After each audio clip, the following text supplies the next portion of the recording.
Today, Rishi Sunak, the guy who's been in charge of our economy since February 2020, addressed Conservative Party conference. I'm grateful. We should all be grateful to my predecessors and their 10 years of sound Conservative management of our economy. Your party financially strangled millions of people, making them desperate enough to vote for Brexit. Brexit, as we can all see, has made things worse, and now you want them to be grateful. Is the answer to their hopes and dreams just to increase their benefits? Nobody's saying that's the only answer, but it might be the answer to helping people pay for their heating this winter during an energy crisis, food price rises, and the end of furlough.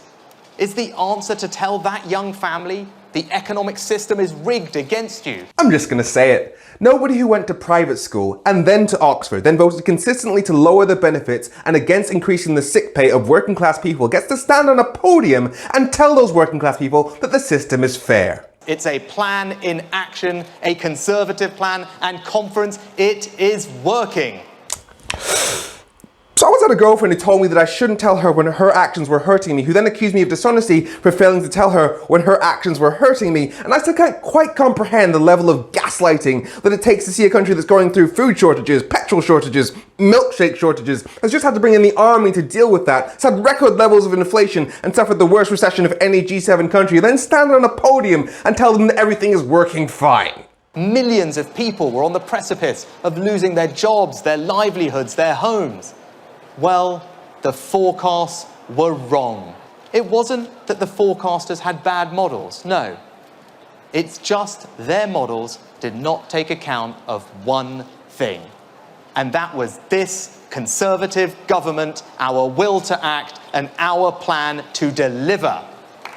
That's a common tactic the Tories use. They'll compare where we are now with if they'd done nothing at all. Can you imagine if you did that at your job? Say you're a chef making food, you're a doctor saving lives, a teacher raising kids, and everything went super wrong for the meal, the kids, the patients, and you went to your boss and said, yeah, the people who were meant to look after, they died, but can you imagine if I'd just done nothing at all? You're the Chancellor of the Exchequer.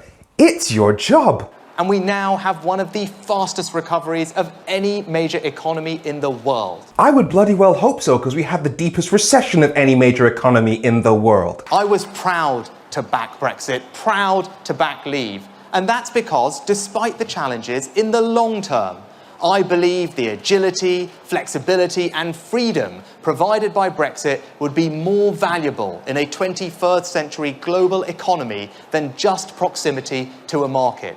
Tell that to the fishermen who fear losing their homes. Tell that to the farmers who are about to incinerate 150,000 pigs because there's nobody left to turn them into food. Tell that to the thousands of people who've lost their jobs. Tell that to the 25% of small British businesses who've had to simply stop trading with the rest of Europe altogether. Brexit was never just about the things we couldn't do. It was also about the things we didn't do. Which means that all the things he then goes on to announce could have been done while we were still in the EU, instead of economically and socially crippling British society. My point is this. Even if you can't see it yet, I assure you, the future is here. The Tories really are the CEOs of pissing in your face and telling you it's raining. That the worst parts of politics are driven by fear. And when people get scared, they create divisions. They say, you're either with us or you're with them.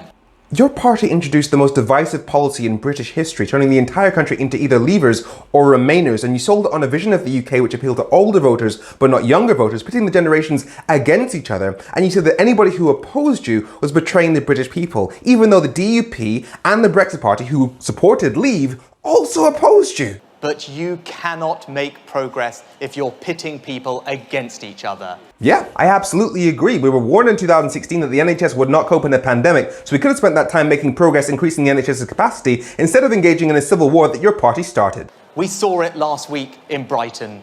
It's not just that Labour don't like us, they don't even like each other. And that's the Tory definition of unity.